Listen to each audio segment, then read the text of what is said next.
प्रकाशित वाक्य लिखते समय यूहन्ना ने ना केवल प्रतीकात्मक भाषा का उपयोग किया था, ना केवल उसने प्रतीकों का उपयोग किया था, ना केवल उसने पुराने नियम के संदर्भों का उपयोग किया था, और उसने यहूदी परंपरा और हिब्रू भाषा के मुहावरों का उपयोग किया तो था, लेकिन उसके साथ ही साथ यूहन्ना ने हिब्रू भाषा के एक और रहस्य को प्रकाशित वाक्य के अंदर सम्मिलित किया था, जिसको हिब्रू पिक्टोग्राफ के नाम से जाना जाता है। देखिए, हिब्रू भाषा के अंदर जो अक्षर होते हैं उनको ही अंकों के रूप में इस्तेमाल किया जाता है, और ये बात सब जानते हैं। लेकिन हिब्रू भाषा के अंदर जो अक्षर होते हैं उनको पिक्टोग्राफ के रूप में भी इस्तेमाल किया जाता है, यानी कि जो 22 अल्फाबेट 22 अक्षर हिब्रू भाषा के अंदर हैं, उन 22 अक्षरों की एक तस्वीर भी प्राचीन समय से हिब्रू भाषा में मानी जाती रही है। और जो चार्ट इस समय आप स्क्रीन के ऊपर देख रहे हैं, ये हिब्रू अक्षरों का पिक्टोग्राफ है, यानी हर हिब्रू अक्षर की एक तस्वीर भी और उस तस्वीर का अर्थ भी हिब्रू भाषा के अंदर माना जाता रहा है। और बाइबल के अंदर बार बार ये पिक्टोग्राफ जो है, हिब्रू अक्षरों की तस्वीर जो है, उसका उपयोग भी रहस्यों को कंसील करने के लिए किया गया है। और ये एक ऐसा रहस्य है कि जिसके द्वारा बाइबल एक और बहुत बड़ा खजाना बन करके हमारे सामने आ जाती है।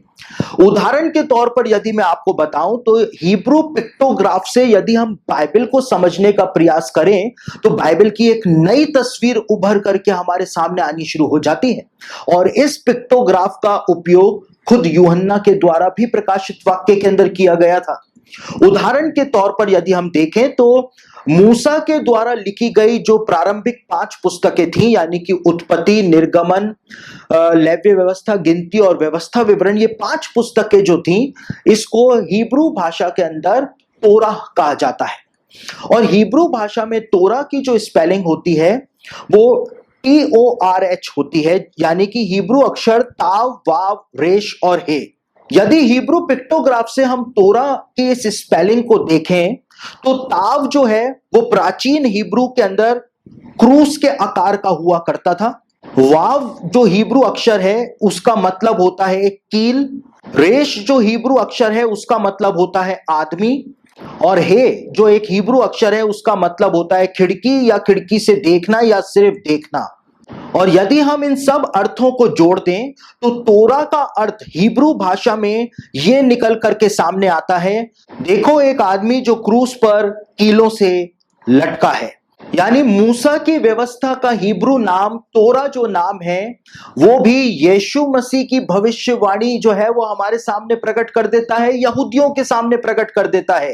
तोरा को यदि हम हिब्रू पिक्टोग्राफ से देखते हैं तो एक अलग तस्वीर जो है हमारे सामने निकल करके आ जाती है कि इस आदमी को देखो जो क्रूस के ऊपर कीलों से लटका हुआ है, वो यीशु नासरी की तस्वीर हमारे सामने प्रस्तुत कर देता है। हिब्रू पिक्टोग्राफ से ही यदि हम एक और दूसरे अक्षर को देखें तो हिब्रू भाषा के अंदर जो चरवाहा शब्द है, चरवाहे को रोई कहा जाता है। और ये रोई शब्द जो हिब्रू भाषा का है ये रेश, अईन और हे अक्षरों से मिलकर के बनता है। हिब्रू अक्षर रेश का मतलब होता है आदमी, हिब्रू अक्षर अईन का मतलब होता है आंख, और हिब्रू अक्षर हे का मतलब होता है खिड़की या देखना।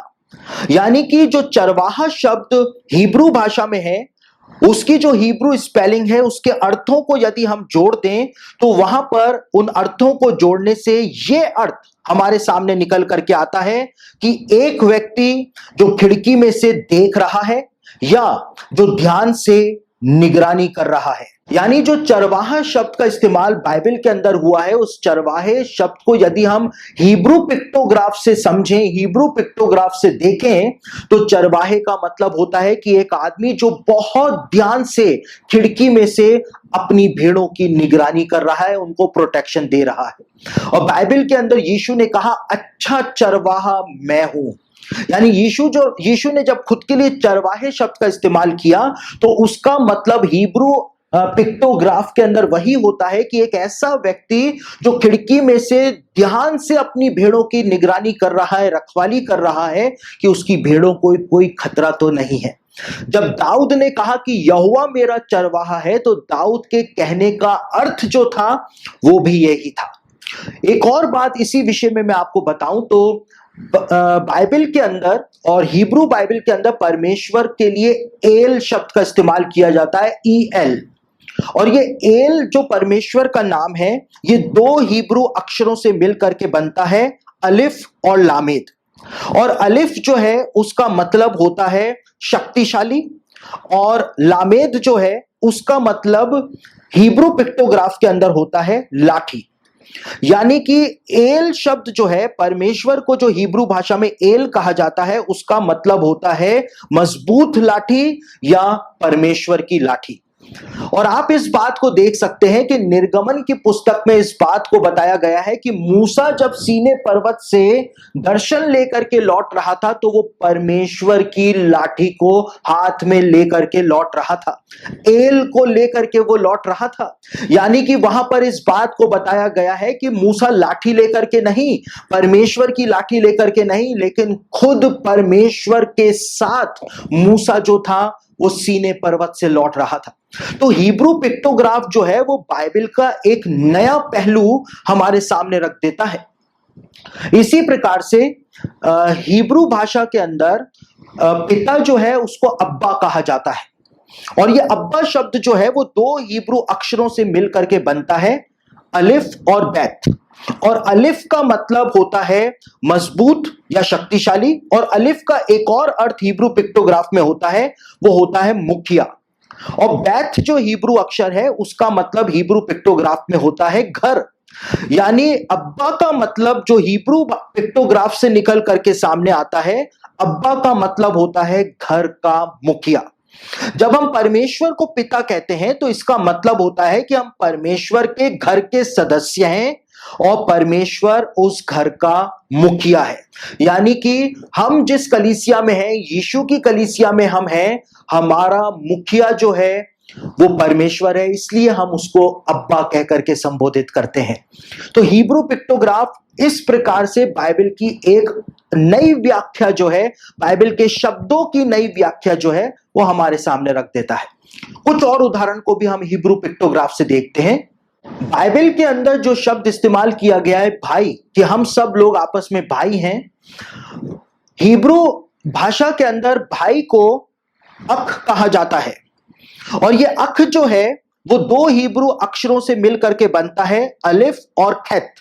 और हिब्रू पिक्टोग्राफ से यदि हम इन दोनों अक्षरों को देखें तो अलिफ का मतलब होता है शक्तिशाली, और खैत का मतलब होता है बाड़ा या फेंस।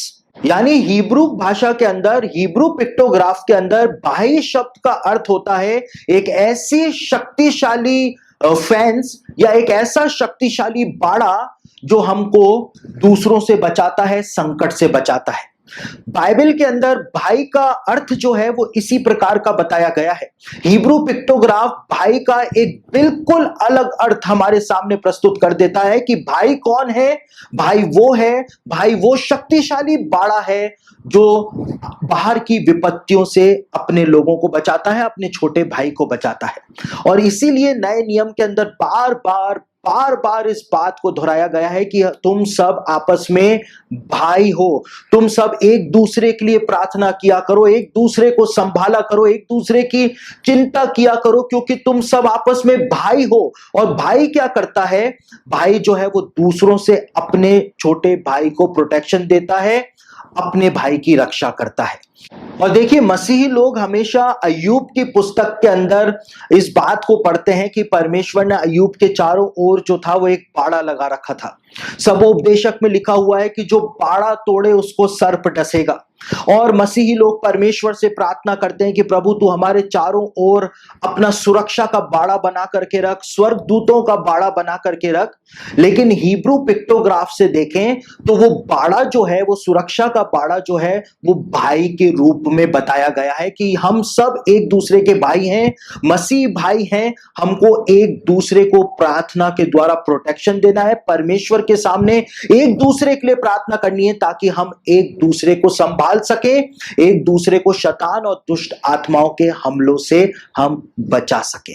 तो हिब्रू पिक्टोग्राफ जो है वो बाह्य शब्द का एक बहुत गहरा अर्थ जो है वो हमको समझा देता है। आगे जब हम बढ़ते हैं तो आग के लिए हिब्रू भाषा में जो शब्द इस्तेमाल होता है वो शब्द है ईश। और ये ईश शब्द जो आग के लिए हिब्रू भाषा में इस्तेमाल किया जाता है वो दो हिब्रू अक्षरों से मिल करके बनता है, अलिफ और शीन।